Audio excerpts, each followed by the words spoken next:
Hi friends, ಇವತ್ತು ಹಸಿ ಬಟಾಣಿ ಕಟ್ಲೆಟ್ ಮಾಡೋದು ಹೇಗೆ ಅಂತ ನೋಡೋಣ ಬನ್ನಿ.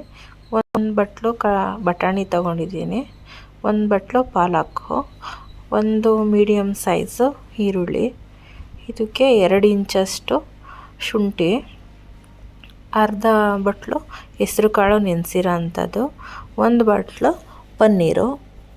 ಇದೆಲ್ಲನೂ ಹಾಕಿ ನೀಟಾಗಿ ರುಬ್ಕೋಬೇಕು.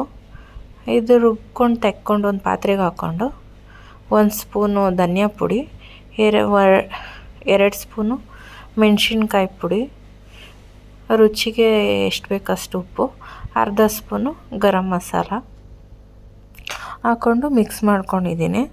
ಇದಕ್ಕೆ ಇವಾಗ 2 ಸ್ಪೂನು ಕಡಲೆ ಹಿಟ್ಟು ಸೇರಿಸ್ಕೊತಿದ್ದೀನಿ.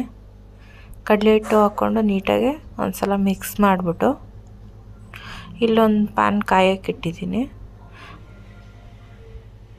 ಇದಕ್ಕೆ ಎಣ್ಣೆ ಹಾಕ್ಕೊಂಡು ನೀಟಾಗಿ ಎಲ್ಲ ಕಡೆ ಸ್ಪ್ರೆಡ್ ಮಾಡಿಕೊಂಡು ಇವಾಗ ವಡೆ ಥರ ತಟ್ಟಿ ಇದನ್ನು ಹಾಕ್ತಾಯಿದ್ದೀನಿ. 2 ಸೈಡು ನೀಟಾಗಿ ಬೇಯಿಸ್ಕೋಬೇಕು ಎಣ್ಣೆ ಹಾಕ್ಕೊಂಡು. ನೋಡಿ, ಈ ಥರ ಆದಮೇಲೆ ಇದಕ್ಕೊಂದು ಚಟ್ನಿ ಮಾಡ್ಕೊಳ್ಳೋಣ, ಗ್ರೀನ್ ಚಟ್ನಿ.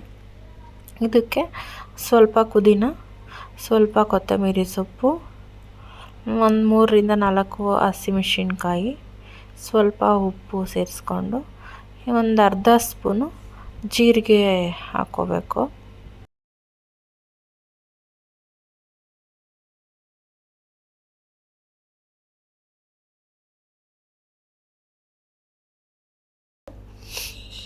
ಇದಕ್ಕೆ ಅರ್ಧ ಹೋಳು ನಿಂಬೆಹಣ್ಣು ಪೂರ್ತಿ ಹಿಂಡ್ಕೊಂಡು ಮಿಕ್ಸಿ ಮಾಡ್ಕೊಬೇಕು. ನೋಡಿ, ಈ ಥರ ಫುಲ್ ಗ್ರೀನ್ ಪೇಸ್ಟ್ ಆಗುತ್ತೆ, ಚೆನ್ನಾಗಿರುತ್ತೆ. ಒಂದು ಸಲ ಟ್ರೈ ಮಾಡಿ. ಇಷ್ಟ ಆದರೆ ಲೈಕ್ ಮಾಡಿ, ಶೇರ್ ಮಾಡಿ, ಕಾಮೆಂಟ್ ಮಾಡಿ. Thank you.